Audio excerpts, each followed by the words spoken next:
When the right people come together at the right moment, when they care almost as much about winning as they do about each other, they can become the best of the best.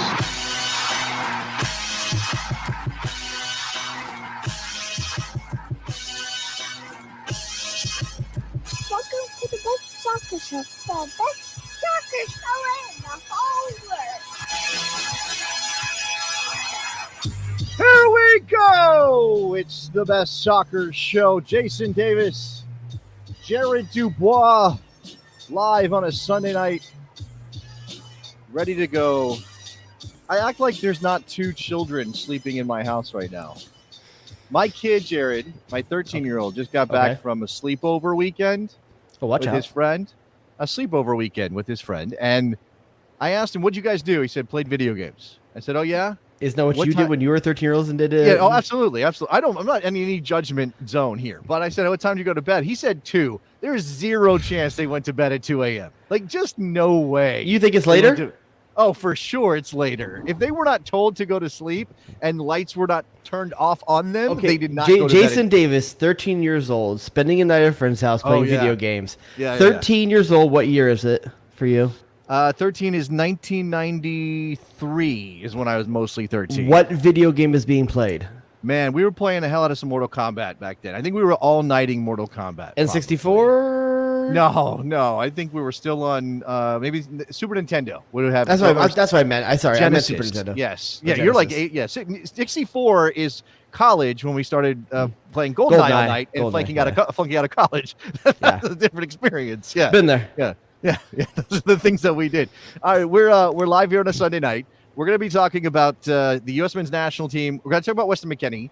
It's going to come up. There's some comments from Greg Berhalter that have entered into the public sphere that I want to get to here, Jared, because I think we're still kind of reckoning with whether or not McKennie's going to be in the roster for October, right? Like you and I did a mock roster, a mockster for October.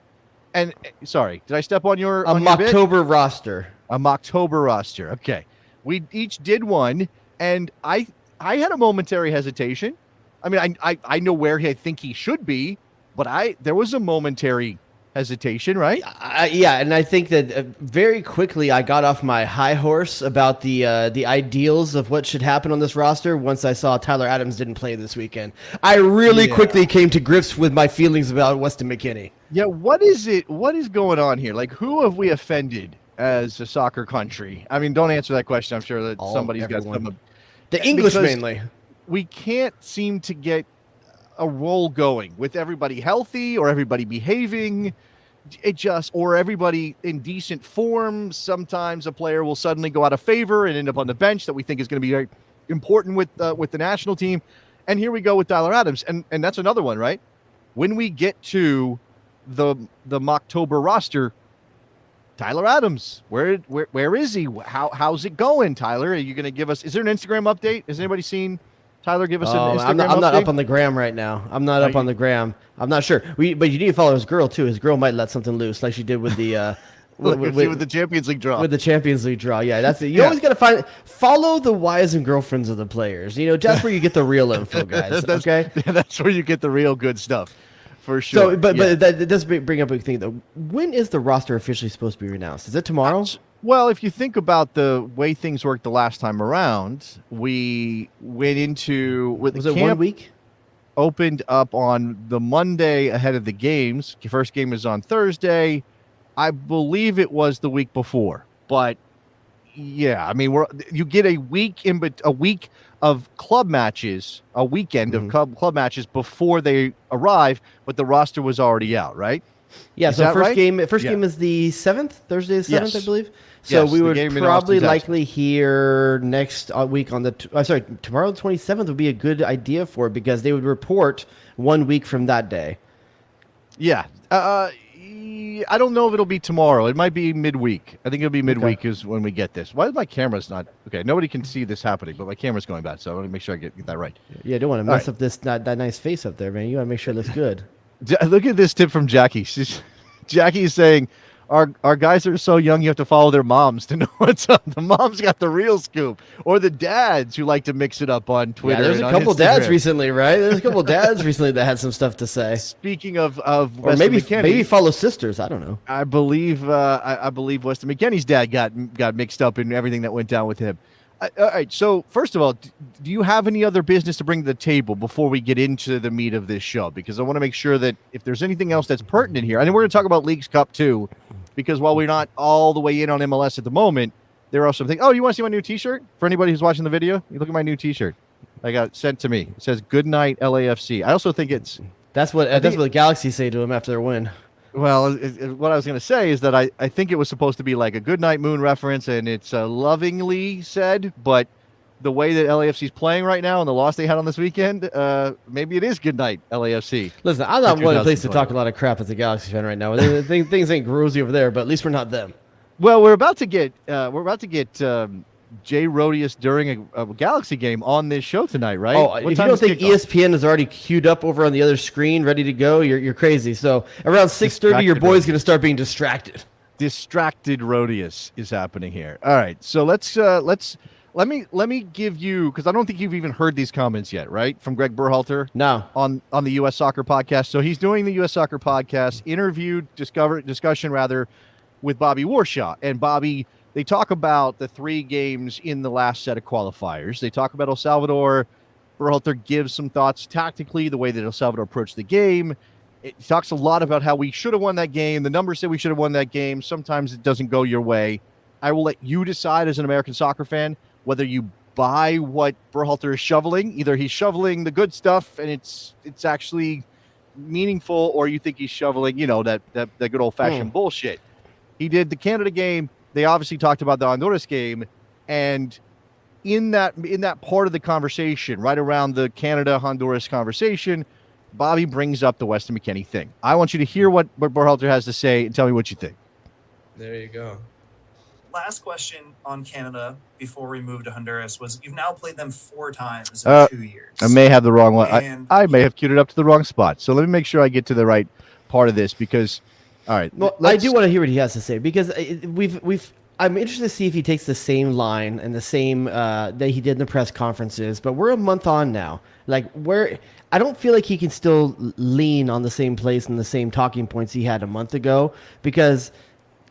Listen, I'm surprised more hasn't come out. To be honest with you, we're a month away. All we know at this point is that he had a bad decision of going out and brought someone home, brought someone back. You would think we would have more details than that right now, as in I don't know who or something like that. I don't know, what dates. Do we need those? Oh, listen, I want to know. Did it happen in El Salvador? Did it happen in Honduras? Did it happen in not Honduras? Did it happen in Nashville? When did this happen? Those kind of details. Oh, it definitely happened in Nashville. I thought we all. You're assuming that. Well, we know we found out in Nashville. Sure. Yeah. Let me. I know we're dropping in here, and I'm sorry about this. I thought I had it queued up to the right spot, but getting everything lined up tonight was a little bit difficult. He did a great game. He had a great game plan. Hold on. So moving to the Honduras game, that you won 4-1, at fruit that I can address. It's always squeezing the field. Okay, I think this is a little bit too late. Feel like they're treated fairly. Okay, here we go. Said everyone equal. Okay, down the line. In October. He served his punishment, so to speak. Okay, so we're getting to that spot. Give me a second. Understands, and we sacrifices that come along with it. All right, I know I'm jumping around here. My apologies. This is terrible. I do think that this is relatable to a lot of people as friends, teachers, parents. Listen to the meat of it. You went through, from finding out to making a hard decision. So can you walk us through what that part was like? Yeah, I mean, I think the first and foremost is it's an extremely difficult situation that you're put in, right? Because this is a one of your top players, and not only that, but he's a great kid, right? Everyone really cares for Weston, and there's part of it that we've been around long enough to know that people make mistakes, and things happen, and you don't. It's not about, it's not about holding it over their head, for an extended period, but there should be consequences. And that's what we kept going back to. So when we learned of this, it was about just understanding first. The first thing I did is go to Weston and confront Weston and say, okay, did this happen? And, give him a lot of credit. He looked me in the eye and said, yes, this did happen.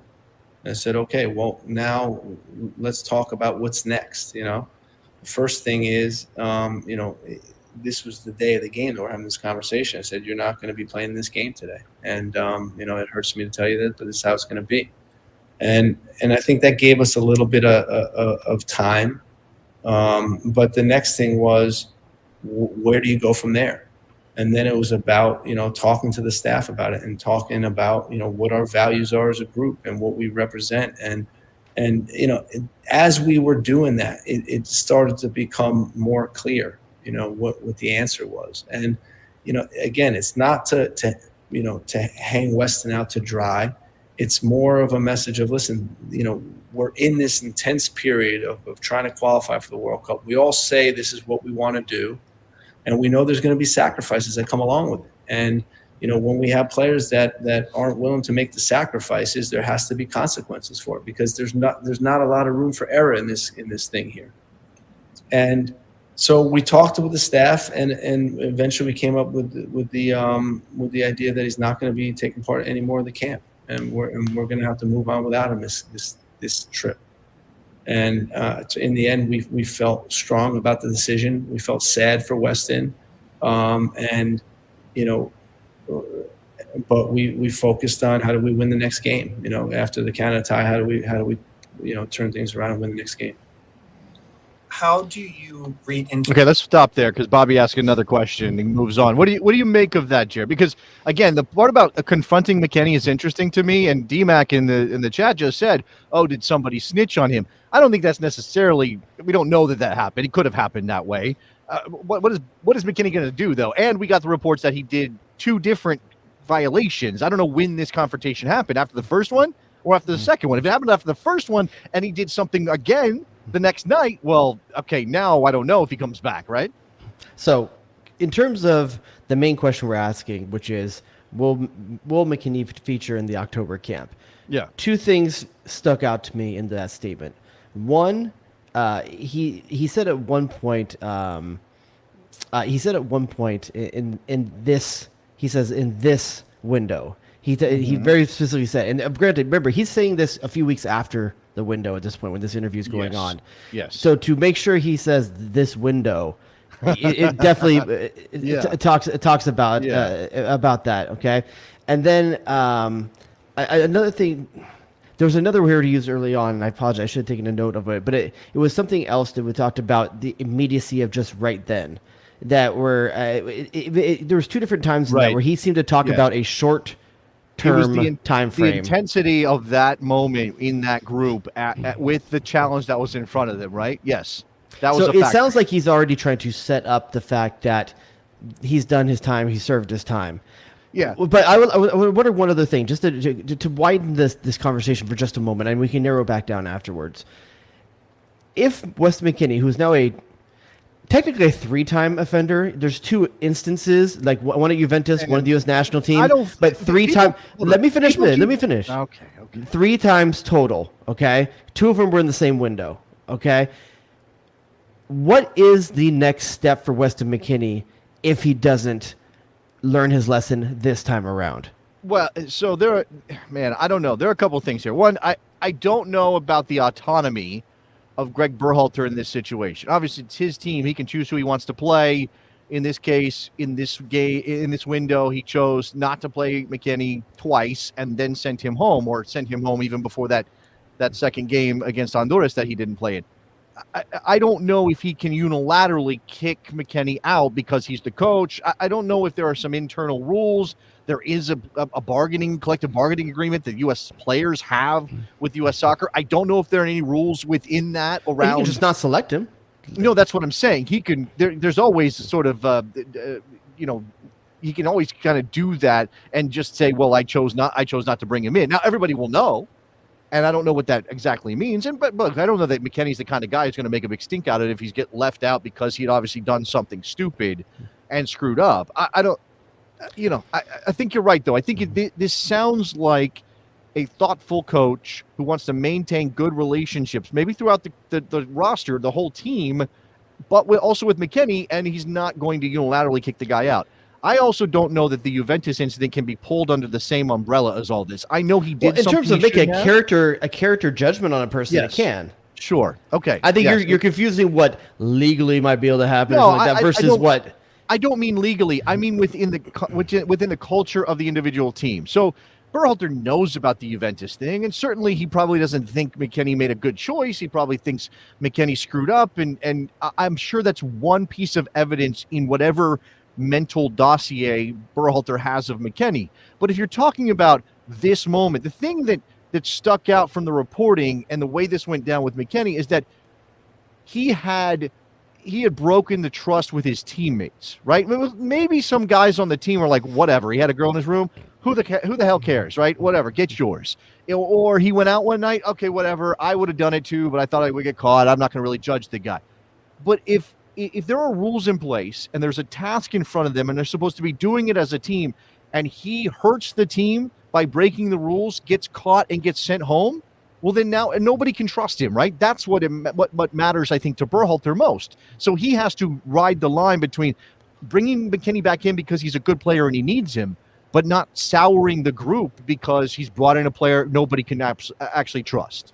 So to go back to the point that I would think it was, I don't remember if it was Jackie or someone put in there. Oh no, sorry, it was DMAC that put about someone snitched on him. I think someone did, and here's why. And I know we probably don't want to go down this rabbit hole too much. On him. I don't know if it's a teammate, but here's the thing. I think someone. What's the likelihood that Berhalter literally found out about two separate incidents within 24 hours apart at the exact same time? I think one person. I think one person. One person knew about the going out thing, maybe was sitting on it. Hey, listen, okay, whatever, we need him. And then knows about the second one. It's like, okay, listen, dude, it is too much. At this point, we got to be professional. And let Berhalter know about both of them at that time. Okay. I think it's the only way two things 2 days apart. Because if it's camera footage, you would know the next day. By the way, again, I don't think the hotel's in the business of handing the U.S. men's national team head coach the camera footage. Like, I don't think that. Wait, you don't think that there's extra security around the U.S. soccer team? I don't think that. I don't know. You don't think U.S. soccer travels with a head of security? No, they absolutely do, but I don't know that that might mean there are spies within the group or individuals whose job it is to keep the players in line somehow or to keep an eye on them. But I think it's, these are adult men for the most part. They're adult men. You should not give them the sense they're being babysat. I know there are stories about Dempsey complaining about the treatment he got. Maybe that culture still pervades. I hope not. I really do hope that this isn't, they're watching these guys and they're creating a culture of snitching and they're creating a culture of we got videotape of you leaving your room at 3 a.m. Like, I don't know. Like, to me, that's ridiculous. Either way, where do you and I fall on it? I think you and I are both on the bandwagon of call him in October. Oh, yeah. Let's see. I think there's a little bit more pertinent here. I know I kind of skipped over a part where Berhalter did talk about October, so let's see. To grade a player. Is it a longer process? I mean, how do you make the next part of that decision, which is, okay, something bad happened, there's a consequence, and how do you move on from there?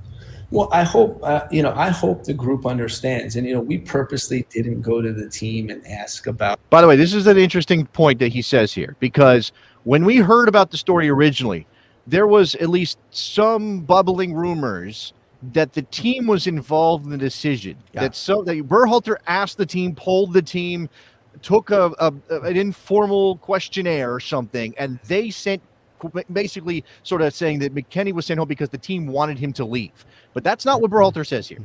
Oh, what do you think should be done? Because I don't think it's fair to put that on the players, to have to make a judgment or ruling on another player in a circumstance like that. I think that's our role as leaders. And so, but I think from a player standpoint, for me to see that a coach is willing to act, even though it may not be in his best interests. And then once this is done, it's done. He's not going to hold it against me.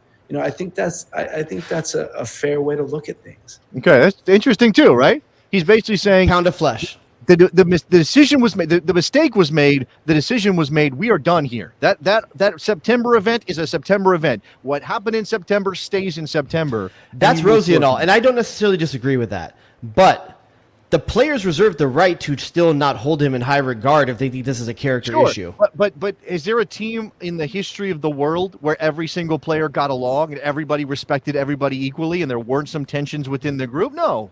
That happens in every single group. Now, you can't have Weston McKennie locker room cancer in your team if that's what this is. But I don't know, because of his personality, I think it's very hard to imagine that that everybody hates him all of a sudden, right? I think that there is, he's a fun-loving guy. People seem to get along with him. He could also be the annoying friend you put up with. Like, everybody's got that friend who bounces around, makes jokes at everybody's expense, does things that just annoy everybody, and you kind of just laugh. Oh, ha, ha, ha, that's what Ted does. Maybe that's McKennie, but I don't think that's McKennie. Do you know what I'm saying? Yeah, I don't either. But and also, I do believe that McKennie's the type of guy that would talk big about accountability and stuff, because I think he does care about the team. I think he wants to be a leader. He did that. But before he broke the rules, he did that. That's alleged. I don't know anyone that's actually saying that that's actually the case. But it's out there, though. It's out there. You're right. It's out there that he had to talk about accountability, leadership, all this kind of stuff, and then he just chose to break the rules himself. So that's the kind of thing. If I'm a guy like Matt Turner, a grown-ass man that's working hard to get some run, working hard to get like even appreciation because I'm still in MLS or something like that, and you got a guy out there, a guy that's being a leader by what he does on the field, and then you've got this young kid that's 20 years old out there preaching this stuff and then making 20-year-old mistakes. Yeah. That's an issue for me because this is how I pay for my family, as a grown-ass man. Yeah. I don't know. There's a lot here. Okay, are we done with this? He does reference October at some point. You want to try to get to that? No, I'm fine with that because I think it's clear. Okay. I think it's clear he's bringing him in October from the sentiment and the way he's talking about the pound of flesh has already been extracted. It sounds like he's already deemed it as a 2-game, 1-window punishment, and that he's coming in October.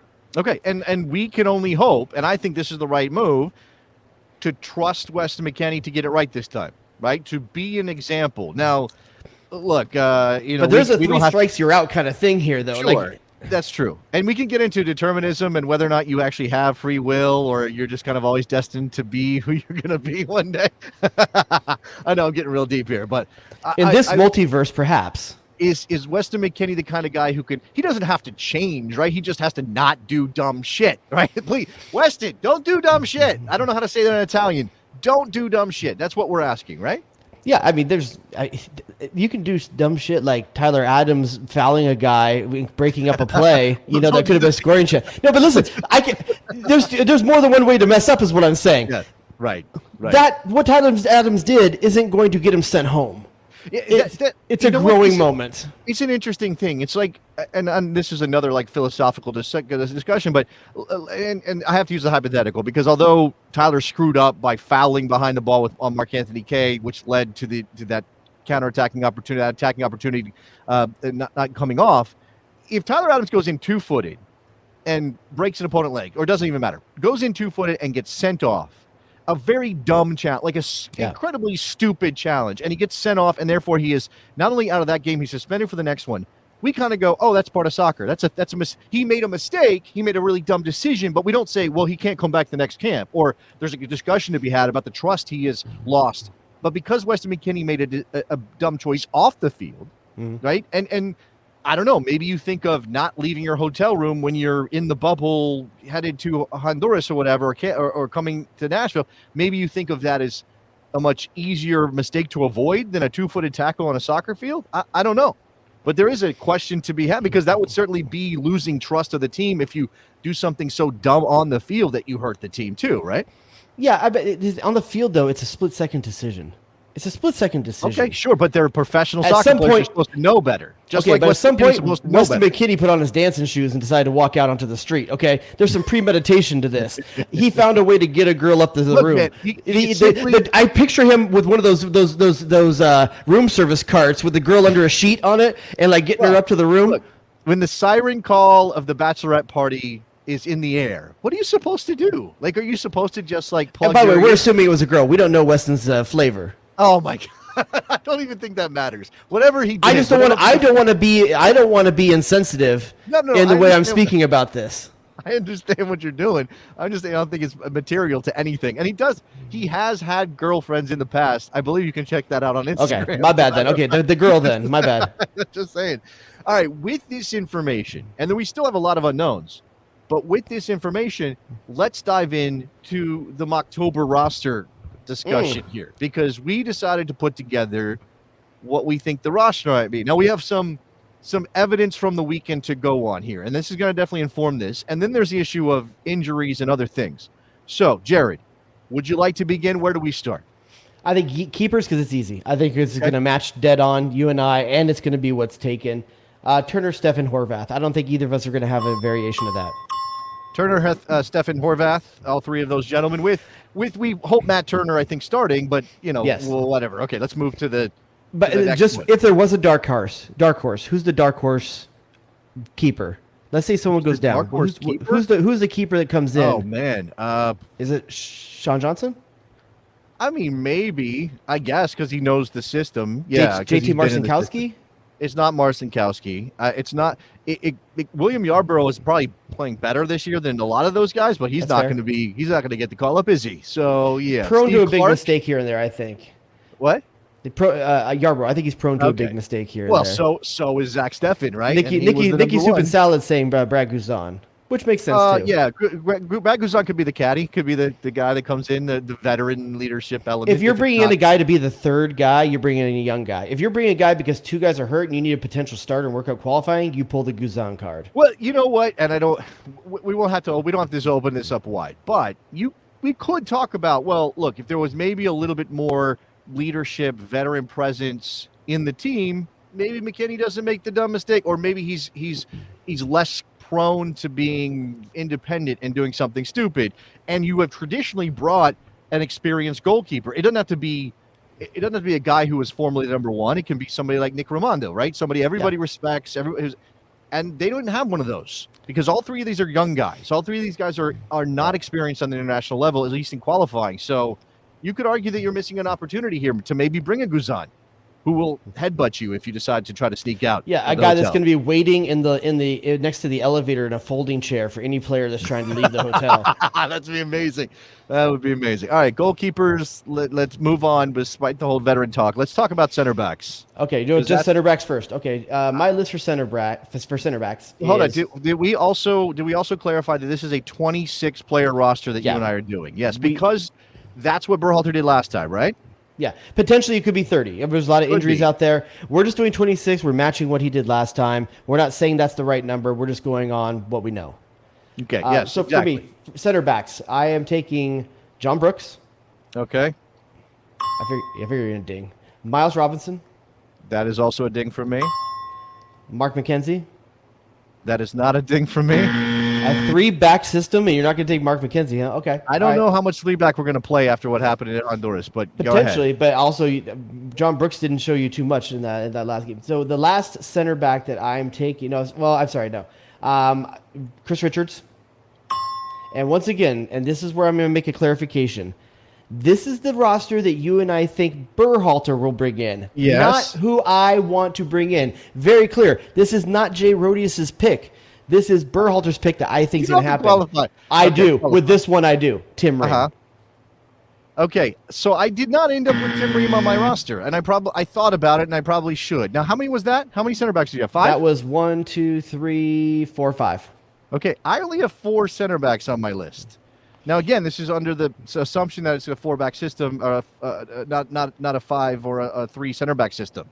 That's what I'm going with here. Now, again, I know he went with wing backs and 3 center backs, but I have Brooks, I have Richards, I have Miles Robinson, and I threw Walker Zimmerman in there. Who didn't play a single minute last window. I understand that, but I don't think that necessarily means he's not part of Berhalter's plans. Now, McKenzie is an interesting one because he was in the group, and he has played quite a bit. And he started 3 of the last 6 games, 5 games. Your evidence is strong. I know I am conceding this one. Your evidence is strong. Okay. I don't know, call it gut or whatever. And McKenzie did play for Genk and a victory today. And so your replacement for McKenzie is Zimmerman then, and who's your replacement for? And you're not taking a replacement. I don't have Tim Ream, and I only have 4. I think I've got 26. Maybe my count is wrong, but I'm pretty sure I got 26. Okay, well, so I do fullbacks. Well, are you right back, left back, or you want to do fullbacks altogether? I have a left back, right back, but it's kind of a mix. Here's the thing: I only took one true left back, so maybe it's better just to talk fullbacks in general, because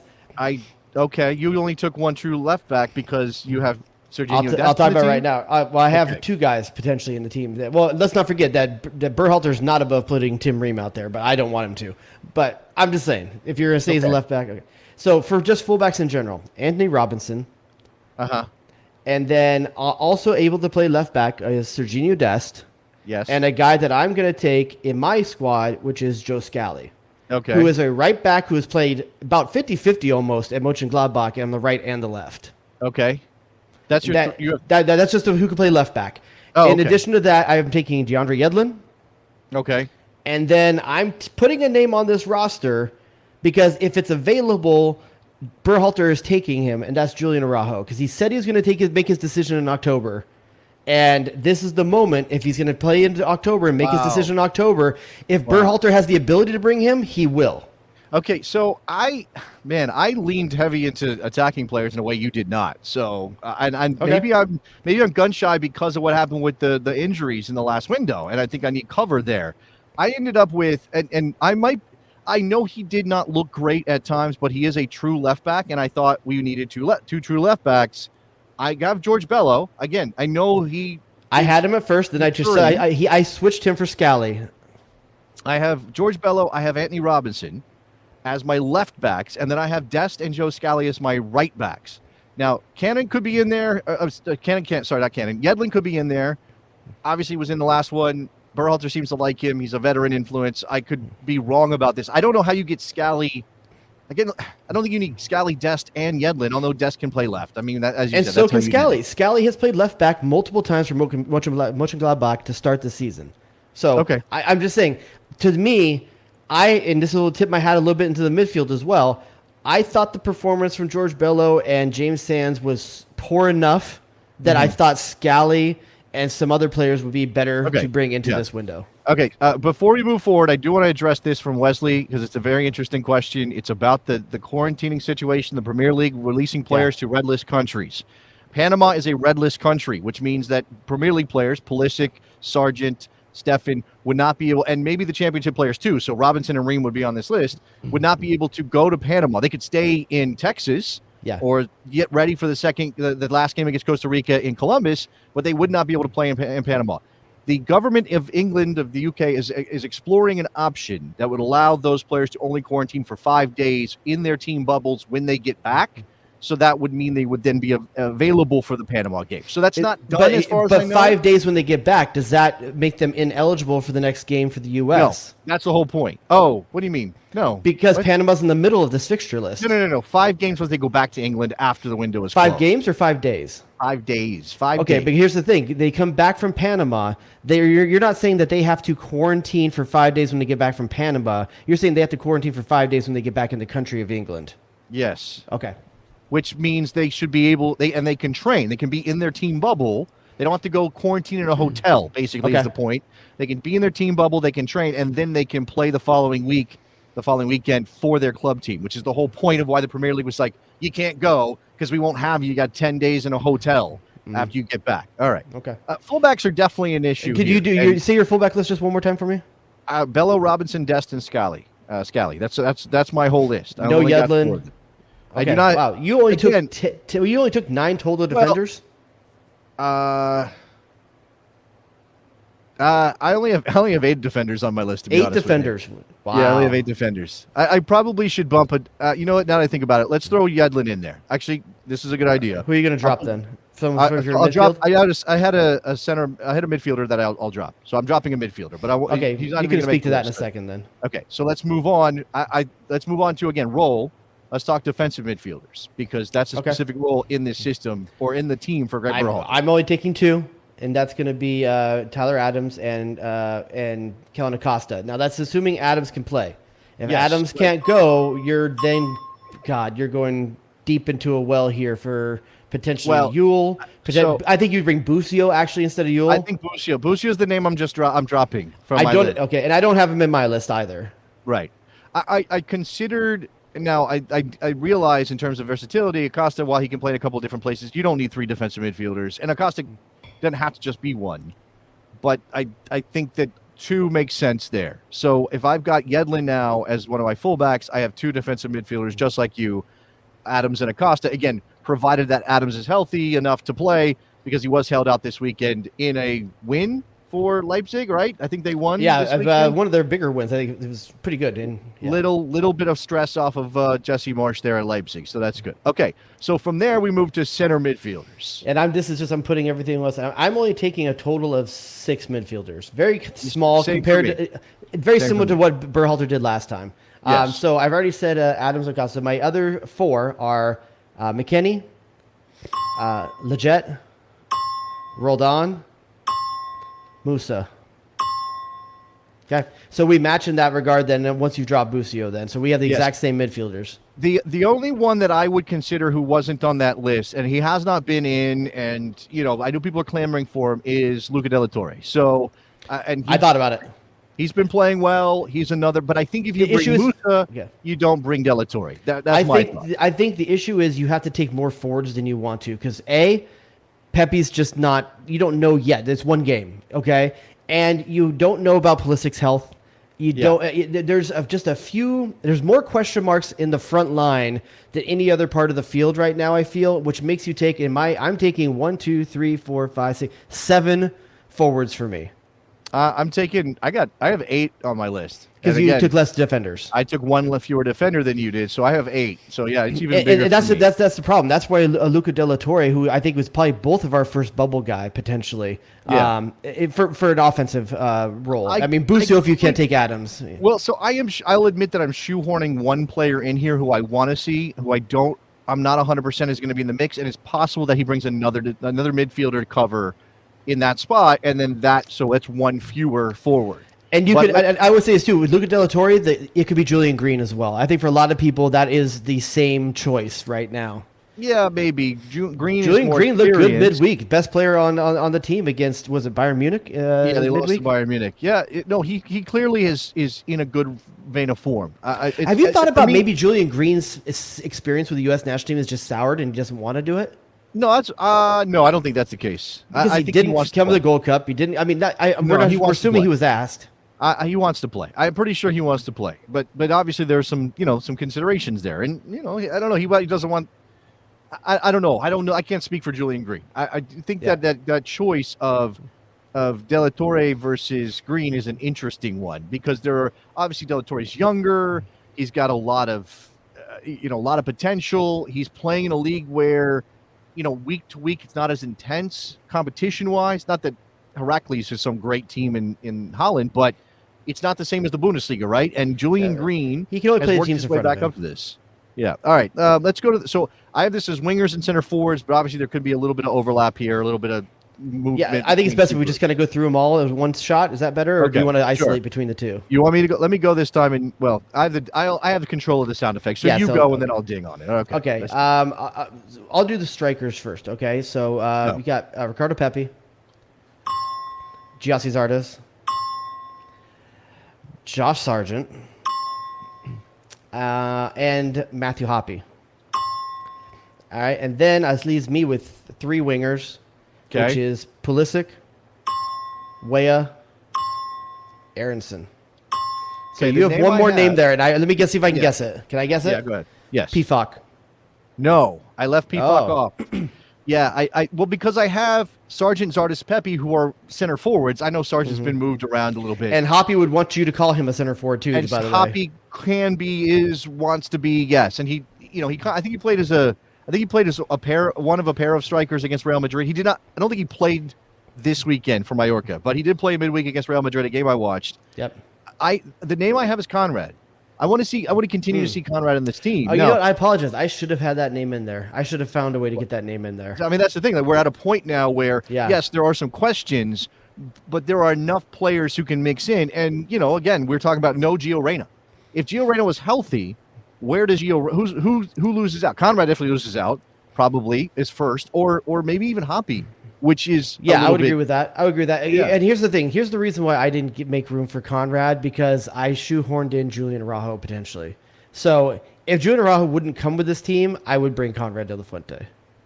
Okay, yeah, you did shoehorn out Araujo, which I think is an interesting shout. Because Berhalter has to, though. He's shown a propensity for doing that, right? That's a move. This is the window, and this is where you can get him. You have to at least give him the opportunity to say yes, or he's going to say yes to the other team. Yes, that's possible. I mean, I don't like that whole binary, but I guess it's possible. Eshwar says you need more than 3 wingers, especially if Pulisic is iffy. Bring Conrad and Areola. Areola did not even come to mind for me, and I maybe that's hard on Paul Areola, who works his butt off. I don't think the guy can play 3 games in a week. Well, you're not supposed to need him to do that. That's the whole point. He's constantly. What I'm saying is that injury and fatigue seems to be something that his body struggles with, and I just don't know if that's a player that you can really count on fitness-wise. Yeah. In a window like this. So for me, Conrad, totally get it. If you want to pull Araujo out of mine and put Conrad in there, I'm totally okay with that. I'm actually okay with if you drop Hoppy and put him in there too. But okay, again, you have one center forward position in this setup, regardless of what it is, whether it's the 4-back system or the 3 center back system. You have one center forward position, so you don't need to bring a bunch. You won't really need 4 center forwards. However, Hoppy can play in a couple of spots, which is why I'm putting him in this mix. But we're trying to predict what Berhalter will do. Exactly, I know. And Berhalter plays Sargent wide. He plays Zardes wide. He plays Hoppy wide. He does these things. Well, I also think that you cannot keep Tim Weah out of this group, especially since he was in the first team and then the first group and then obviously left because of injuries. Pulisic, this is the question about Pulisic. And again, Ashwar brought it up. Pulisic, iffy. If Pulisic is 70%, I don't know how you judge this, not a video game, but if Pulisic is 70%, Jared, do you bring him? You bring him, and then if he's 70%, you don't take Josh Sargent, and you bring Conrad de la Fuente. Wow, okay. So you would end up with Pepe, Zardes, and Pepe, Hoppy, Zardes, and Pepe as your center forwards? Yeah. And I do realize that this is... What has Sargent brought to the U.S. national team? No, what's he bringing to Norwich? I think you're probably right. I mean, at some point, you have to have value. And I get that Hoppy hasn't done anything yet. Pepe hasn't done a lot yet. Zardes probably has done the most of any forward, if you're being honest with yourself, and a lot of people won't be honest with themselves, but that's the honest answer. Sargent's time may just need to be up for a while until he can show something at the club level. Okay, no, I don't think that that's unfair. I don't. I mean, but again, I think it's also worth asking if it's unfair to Jordan Pefok that we completely leave him off both of our rosters. For sure. When he's scoring goals. You value goals. He scored yesterday against St. Gallen. Yeah. I know the Swiss League is the Swiss League, but he's scoring goals. And who else in our group? This is why Ricardo Pepi got called in, right? That, and he could have chosen Mexico, and you wanted to prevent him. And here's the problem for Pefok and for Sargent. Zardes didn't get to have last window. There's no way that Berhalter misses the chance to bring Zardes in this window to do something. I mean, especially not after what Jossie did this weekend. I mean, I give the especially that left-footed curler to the top corner. Where did that come from? Who hit that? They give him all the time in the world to pick it out. He's been watching Roberto Carlos videos. that was pretty. Okay. So one thing. It's so weird because I wanted to go through and say, who are the no doubters, right? Who absolutely has to be in the team? And I don't know that there are more than 7 or 8 guys. Yeah, 6 or 7 was the number that came to me just off the top of my head. Turner's one.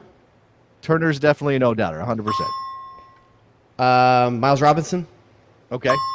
John Brooks. I'm going to say John Brooks. Some people are just having recency bias. Look, he was not great, but you have to, especially with 2 games at home, you have to have John Brooks, okay? Yeah. You have to.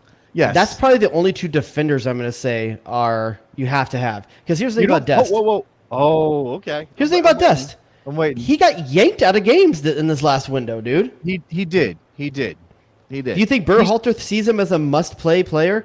Maybe must bring, but not must play. How many times leading into qualifying did I say that Dest is a problem? Because what Dest does is intoxicate you with this incredible technical ability, his attacking prowess, and you're like, I got to get Sergino Dest on the field. But he's not a winger. You can't play him higher up the field. He needs that. He needs that runway, basically, right? He needs that position as a wingback or as a fullback to have all that space in front of him and use that to his advantage with his speed and his technical ability. So you put him on the field in that position, and you just have a black hole defensively. It's just there's nothing there. Sergino Dest is the girl that friend zones you. She's so hot, and you'll do anything to have her. But at the end of the day, does she really treat you right? Does she treat you the way you should be treated? Does that happen to you? It's happened to you? My Winnie Cooper did that, yeah. You've been friend zoned a couple times? One time? I came out of it, though. Times? Okay. You're a better man for it. And look, I overcame it, I should say. This is the point, right? Dest just had an incredible day for Barcelona against or in a win at left back, not even a right back. But if you go to the game before that, the Barcelona fans were saying this guy is a shadow of Dani Alves. Like they were talking about how he just cannot defend. That's recency bias again. Like the Barcelona's issue is the same as ours. The guy is really intoxicating going forward, but he is a liability on defense for now. Let's come back to this. I kind of sketched this out as I think Dest uses the space in front of him to his advantage, which is why he's so effective. Now, this is a comment that says, why not play Dest at winger? Now, I don't know that in a Berhalter system, there is a place to play him. Where do you play him, Yeah, Jared? when Pulisic's injured. You play him all the way up there? See what he can do? Wouldn't you want to watch that? Like, think about it. Sergino Dest, no defensive responsibilities. Oh, well, what could he do? Okay, yeah, maybe. He has virtually no defensive responsibilities if you have Tyler Adams in the game and a left back behind him.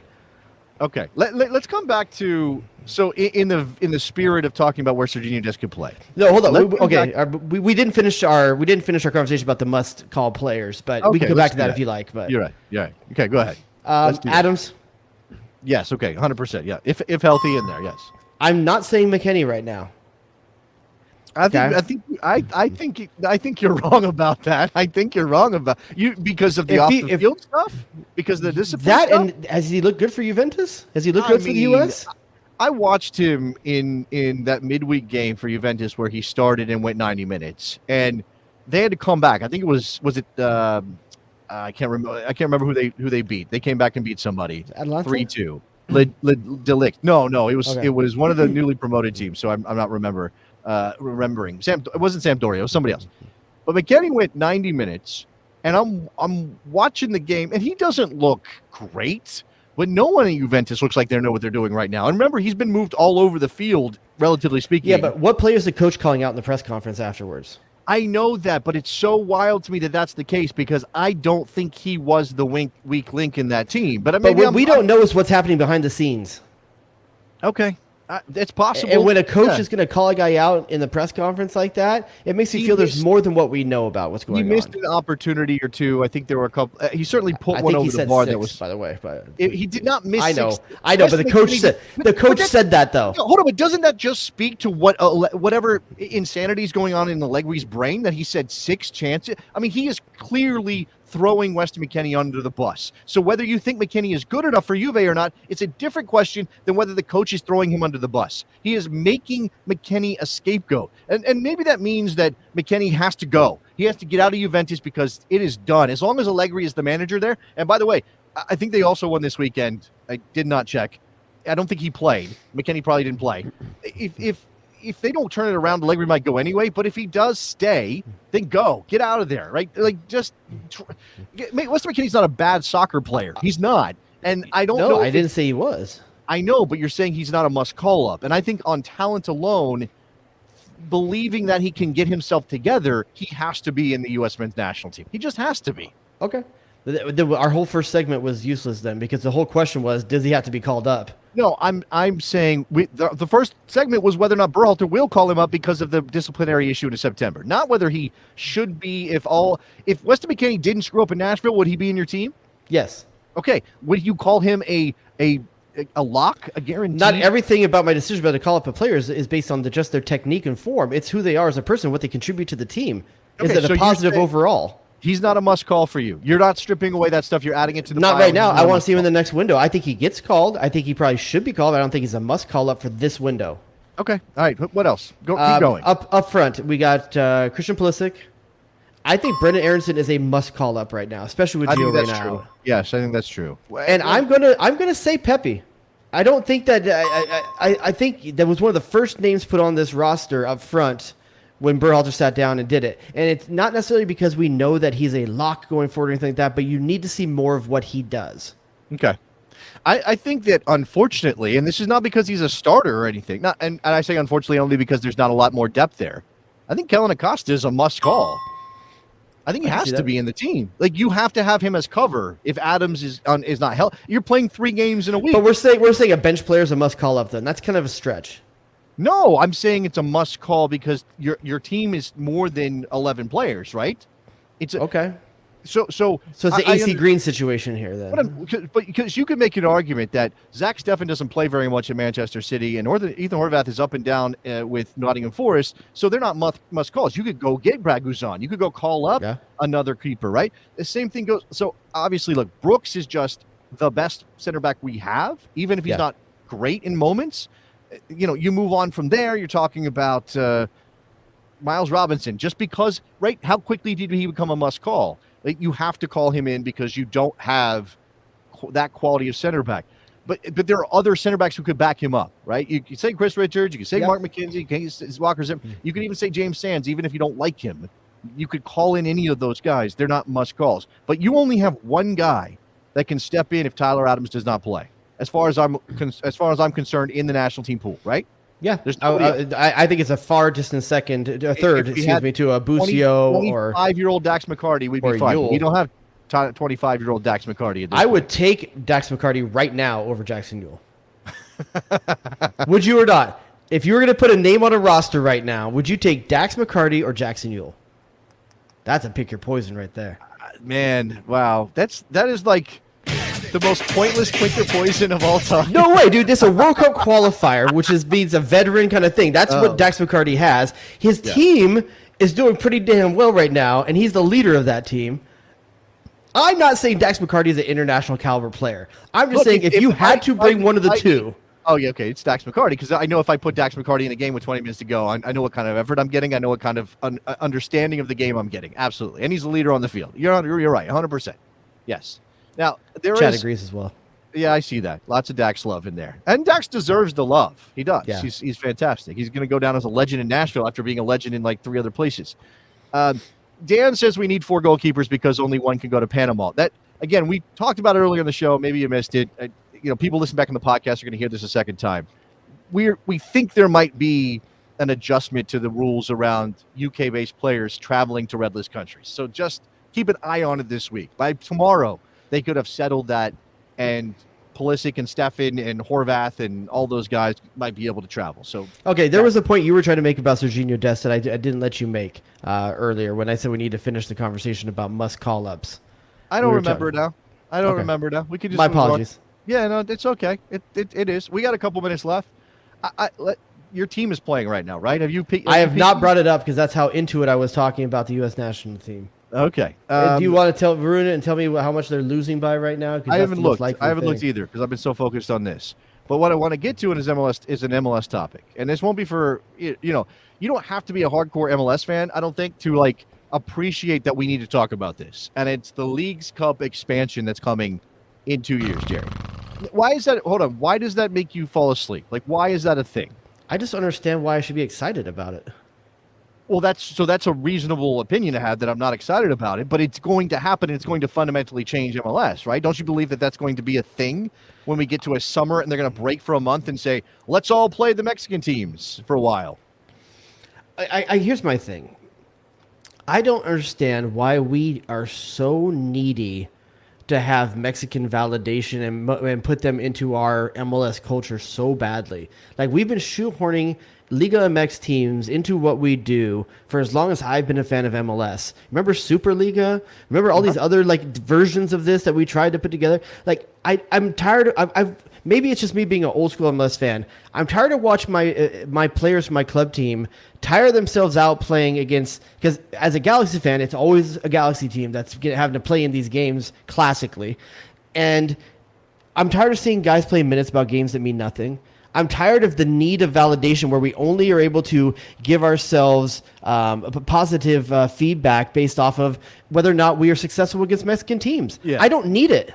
Judging yourself against Mexico in all things. I have this issue with the national team because I understand that Mexico is our rival. And yes, we want to beat Mexico every time we step on the field with them. We did it twice in 2021. And trust me, I'm still high off the endorphins, right? I'm still buzzing off the fact we beat Mexico twice.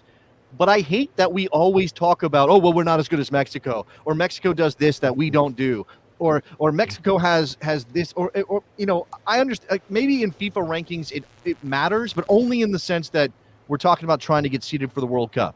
That's the only reason it matters. Like, I care about beating them. I don't care about comparing myself to them in every. I like this take way. for Frank in Orange County. He says MLS Cubs will send the kids and rest the A squads. They won't care and get slaughtered. But here's what's going to be true. I do, and here's why.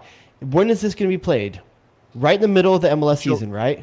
End of July into middle of July into middle of August, something like that, probably. So why wouldn't you try to get this as a rest for the key players if you're doing an MLS Cup push? You know what? You're right. Maybe that does happen. I mean, I can see Bruce doing it for sure. I can see What's Bruce the being incentive? like, "What the hell is this?" What's the incentive?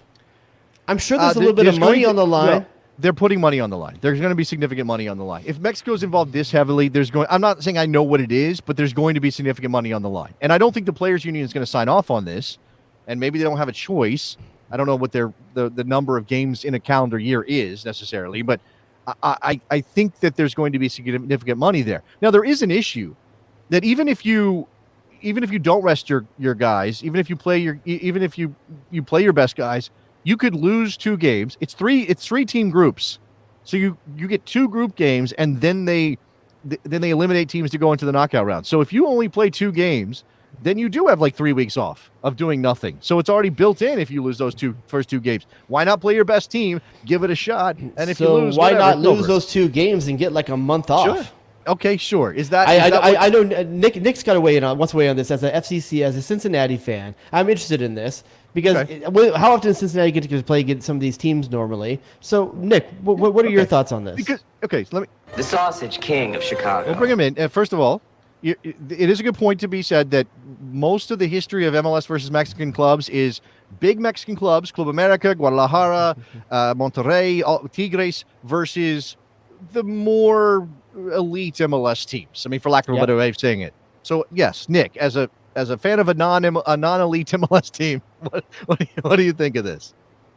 Well, that was a nice way to put it. I'm sorry. 4-2 to DC United today. What the hell are yesterday? I'm going to say something similar. It would be nice if my club could figure out MLS first before having to add another competition into this, because they're going to have a month off every summer for the foreseeable future while this tournament happens, because they are nowhere close to competing in Major League Soccer. How the hell are they going to compete in this? There's zero chance. It's a good point. And if you do fall out early, do your players get to take a vacation?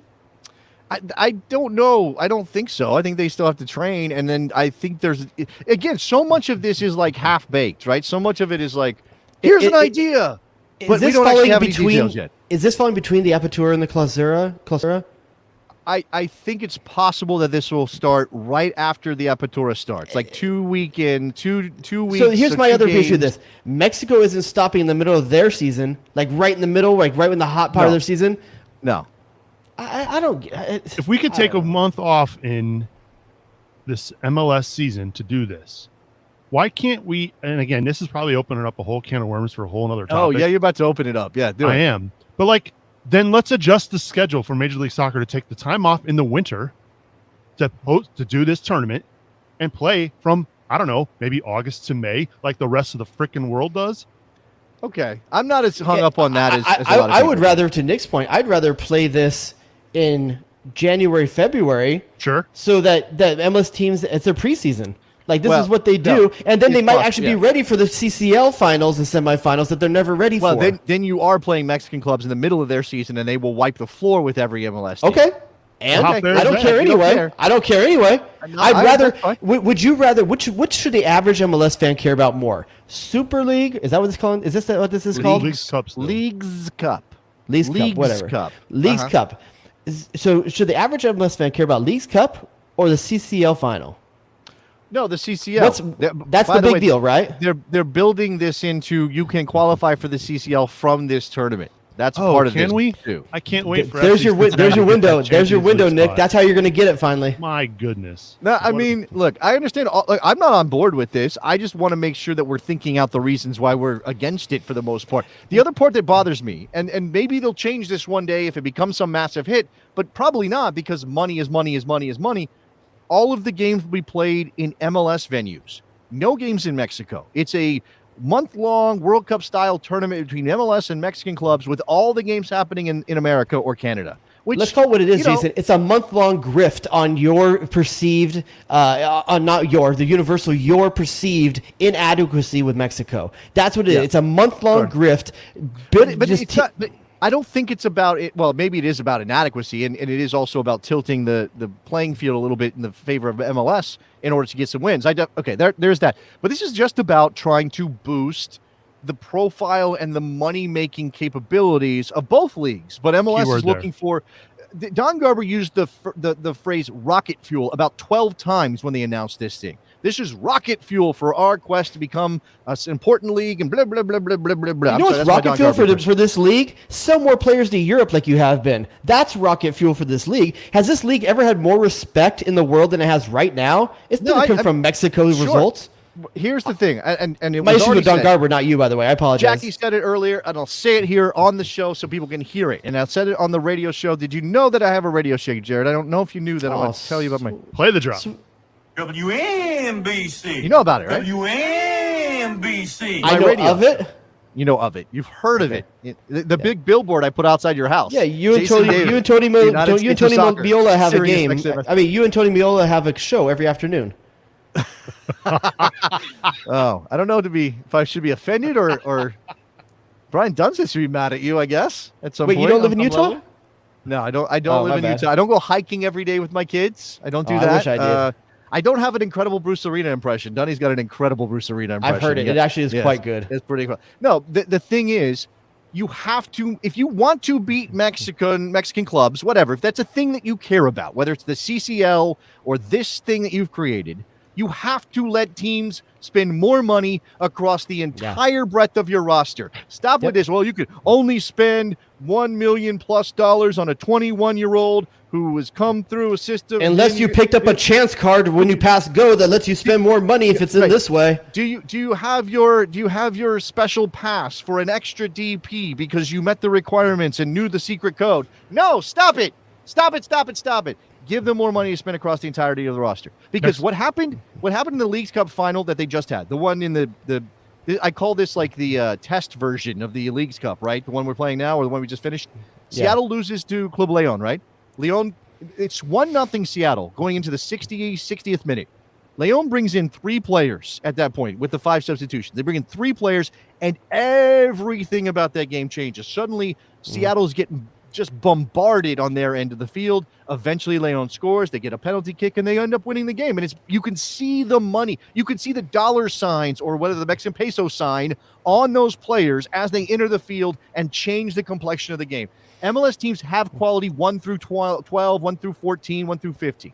They need help everywhere else, and MLS teams just don't have it because they're not allowed to spend money that way. The most honest peek behind the curtain of this whole thing is the fact all the games are in MLS, in the United States. Well, this game is not important to Liga MX fans. It's not. If it was, they'd be playing games down there because they get the ticket sales. You're missing. Okay, yes, that's probably true. But when you say Liga MX fans, what you're missing is that there are a lot of them here who will show up to these games, and it almost doesn't matter who's playing in their local area. They will go to the games. Philadelphia played Club America in the second leg of the CCL in the semifinals, right? There were like Pumas fans in the stands. They weren't there because they wanted to root for Club America. They hate Club America. They were there because a Mexican soccer team was on the field and they wanted to be part of that whole scene, right? The atmosphere of Mexican soccer happening in the United States. That's what MLS is banking on. And they're going to rake money in on ticket sales because of this. I don't think they are. I don't think MLS fans are going to go. I don't think MLS fans are going to care. I didn't say MLS fans. I didn't say MLS fans. That's what I'm saying. Liga MX fans Mexican League fans will show up. I'm not saying there's going to be 60,000 in Seattle for games, but there will be a lot of Mexican League fans.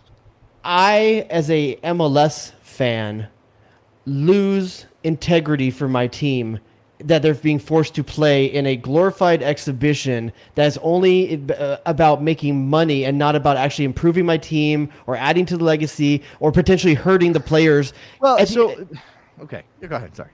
No, that was about it. It's everything about it is what's becoming wrong in MLS. It's the disingenuousness of the game. Start shaking your fist at that cloud. Tell those kids to get off your lawn. No change ever. Don't ever do anything new. But you're assuming every change is good? No, that's not what I'm saying. And I'm not saying that this one is good. I just think that you have to acknowledge that people are impatient for MLS to be bigger and better than it is. I'm of the opinion that you can find a place to be comfortable and exist and grow slowly, and that's fine. But not everybody wants it that way. And if MLS is going to be bigger, if they're going to bring in more money, then we could just say, "Oh, you're a billionaire owner, spend more." That's an easy thing to say. But if they have the revenues, then they have no excuse, and they want to improve their revenues. So how do they do that? What kind of opportunities are available to them in this part of the world? You can't go join the Champions League in Europe. You can't go play in the Copa Libertadores. Well, what do? You get into bed with Mexico, and you say, "Okay, let's figure this out, and we'll bring more interest from all the television channels who are going to line up to pay for this product because people will watch this on television or streaming." Here's where I think Dom Garby misses the boat or doesn't care. Probably the latter. The average MLS fan doesn't care about rocket fuel. The average MLS fan does not. That's something ownership cares about. These moves, this tournament, this is what ownerships care about. And at the end of the day, he is beholden to the ownerships of these clubs. But when he says things like this, and he makes these clubs play these games in the middle of the season, he's tipping his hand that the average fan doesn't matter. It's about the owners. No, it's 100% about the owners. This is why AT&T has to have commercials that say if you are a new customer and an old customer, you get the same contract, the same offer, because new customers get treated better than old customers. That's how this works. Sorry, Nick, did you have something else? Go ahead. Yeah, I want to chime in here because if this is... and I heard one of you say earlier, is this about the Champions League? Is this about MLS teams finding more success in the Champions League by playing Mexican teams more frequently? Well, why aren't some of these games being played in Mexico? Like if I'm a team that's, a contender in Champions League, like you need that experience going down to Mexico and their stadiums and playing down there. Like this is MLS teams regularly win against Mexican teams in the CCL at home. Right, like, that exactly. Happens. These should be away games where you get experience playing in some of these venues. Okay, this is not about the Champions League. This is about MLS and the Mexican League making more money and leaning on each other to make more money, teaming up. Think about it like two giant drug cartels. Like, we own this part of the world and you own that part of the world, and how do we get bigger? Well, we fight each other. That just kills our guys, and we lose product, and now we're in a war, and the police are all over us. But if we team up, we can own everything. That's what this is. Yeah. This is two cartels trying to get together, and people who hate MLS and the way it's structured are going to love the fact I use cartel when I'm talking about this. This is not about the CCL. The CONCACAF people, Victor Vitaliani, who was on hand in New York when this was announced, and also announced the new look of the CCL and the new expansion, and that you can qualify for the CCL out of the League Cup. Do you know why they signed off on this? Because they had no choice. They were the small-time dealer who had no power. What are you going to do? Stand up to the Mexican and MLS, the Mexican League and MLS, and say no? When they could just go off and do their own. They don't need CONCACAF. I like your analogy because the cartels are making money off us, the junkies who are hooked on their product. There you go. There you go. This is what I can't say on the radio show. I have to say it here. I can bring it to the table on the radio show. So, well, maybe the next two Escobars will be about this. Well, how many have we ever had an Escobar in MLS? I don't know. How many Escobars have played in MLS? Tell you, I'm not positive, man. But you're not okay. All right. Any other orders of business? Usually this is where we bring Nikki Soup and Salad in for a review or two. He doesn't have any tonight. We have not had a review in over a month. And I'm starting to wonder if maybe Apple Podcasts is broken. So if you're listening to this, please do me a favor and just leave a one-word review. Be creative. Leave one-word review so I can read it just to make sure. Let's give them a word. Let's send the people off to do a review, and we can give them a word, and then it's like a code. You need to fit in the word octopus into your next review. I was going to say money. I like money, octopus. How about I'll take octopus or cartel. I like this one. This came up earlier in the show when we were talking about McKennie. Okay. I think it was BD Smokey who said shenanigans. Give me a shenanigans. Ooh, I like that one. Put something in there with shenanigans because I hope it references the movie Waiting. And is that a thing? I haven't seen Waiting. I haven't. No? Oh, no. If you've ever been a server in your life, Super Troopers has shenanigans all over it. I was a server. Shenanigans is the name of the restaurant, the TGI Fridays. Oh, that's right. Yeah. Shenanigans. I think that's also in Super Troopers. I think that's what it is. Oh, really? A restaurant. Yeah. You want to go to Shenanigans? Shenanigans? You going to Shenanigans? All right. No, go ahead. And if you're not on Apple Podcasts, you can send us a review at bestsoccerreviews@gmail.com, and I'll read them on the air. Again, we want cartel, octopus, and shenanigans.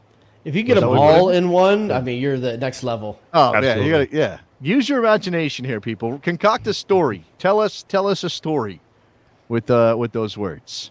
All right. Thank you, Nikki Soup and Salad Sausage. Chance. Shout out to the new Patreon folks. Corey, I believe Will. Who else did we? Or was it Walt? Ooh, we had a couple of people jump into the Slack recently as well. We welcomed them with open arms over at the Besties Slack. What's going on in the Slack? I heard something about our man Mike in Philly. Michael freaking Arasco Fiscal. Philly's kissing people on the forehead now, or on the bald. I figured he top? just did another spreadsheet. The bald. He does love himself a good spreadsheet. He's on top. He's of a freak in the sheets. He's doing some TPS reports over there. It's just it's lovely stuff. That's one of the things going on in the Slack over there. You guys got to get in on it. Hopefully, I think we've been averaging a few people joining every week. It's just making the community bigger and better. If you're tired of all the nastiness in U.S. soccer, Twitter and stuff like that, and there's no sense of community, come join our folks. It only costs a couple bucks a month, and you're gonna get to hang out with some really good folks. Also, there might be an announcement coming very soon on a new member joining the staff here at the Best Soccer Show, and I will leave that to the side. I think I've already teased this once. Not sure I did. Maybe I did on the bonus show at one point. I'm not sure where I teased it. It's coming. Okay. I don't know the timeline on formal announcements. I don't know if the press release together. I don't know if the headshots have been taken. Like, I don't know about any of those. Those. You have to get that stuff done, right, Jared? You have to properly announce these things. You only get one shot. Yeah, I mean, you're asking me because I live in Southern California and everybody has a headshot in their car. Do you have a portfolio? And a script. A script and a headshot. Everyone has one or the other in their car. Have you ever done that? Like, gone to a coffee shop and sat down with your laptop and just to look around and see, okay, who's writing? Who's got a script going right now? Who's writing? That stuff happens. But I did watch 10 Things I Hate About You last night, and it reminded me of the guy who has the exact same headshot, one in a black shirt and one in a white shirt. The model dude. That's a good one. Yeah. I remember that. Yeah, he did like a shampoo commercial or something. Yeah, I have a nose spray commercial tomorrow. There it is. All right. If that's it, then I guess we'll get out of here. Send us your thoughts on the roster. Again, the October roster is going to be dropping very, very shortly, and we'll see how close we got, and we'll be back on Sunday to talk about it. We are also working on our schedule for post-game shows for the next set of qualifiers. I'm going to be in Austin, Texas for the Jamaica game. There are currently plans in the works to do something immediately following that game with me live in the building and probably with at least one special guest. So please just keep an eye. Bestie Soccer on Twitter, the Best Soccer Show on Instagram. What else, Jared? Davis JSN, the J Rodius Factor. If you're watching on YouTube right now, subscribe to the show. Hit the bell if you want to know when the live shows get started. And that's it. That's it. All right, guys. We will talk to you next week. Bye. Danger zone! Damn, dog, that's an approach. You shut your mouth when you're talking to me. Eddie, what have you done for me lately? Michael freaking Arasco Fiscal. Oh, baby! Who asked those questions? Avenge me. Avenge me. Go to DEF CON 2. Duh and or hello. I love it when a plan comes together.